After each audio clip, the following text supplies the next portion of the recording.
Hello, good afternoon. This week's topic is George Marsden's The Outrageous Idea of Christian Scholarship. The book basically tells about his views or arguments, I guess, on religion and your ideas going into the mainstream schools or education system. He argues that whether it's Christian or any other religion, that it should be allowed in the mainstream schools due to it having just as much of a factor to them as scientific evidence does as well. Some of the chapters, like one of the chapters, he points out how mainstream got to be so scientific in the first place. And then he goes on in the following chapter to discuss the reasons why Christianity is important to bring into the schools. He argues that even though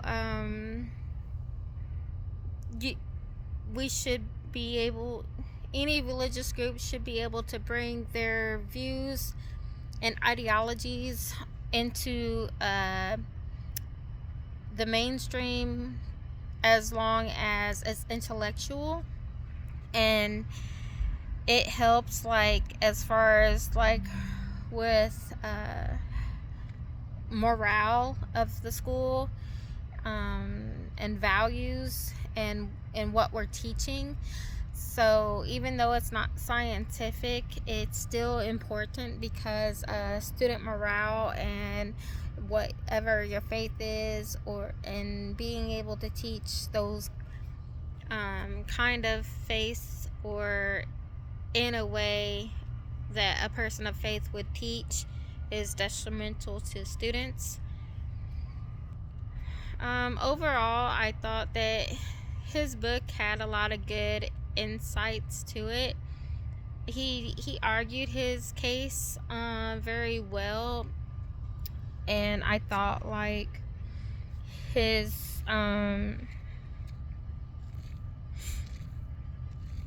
just his things that he pointed out was accurate, even though like I'm not overly religious. Even I believe in like all the different religions, and I respect all the different religions, but it's like after reading his book, you can kind of understand why religion and different ideologies or different values is important to be added into the mainstream education system, especially nowadays, like with everything that's going on. So just having that kind of morale and values in the school system is important, and everything isn't explained with science and shouldn't be scientific. And I like this chapter where he explains how scientific stuff came into play, and that Christianity values is also just as important and sound as scientific. Thank you.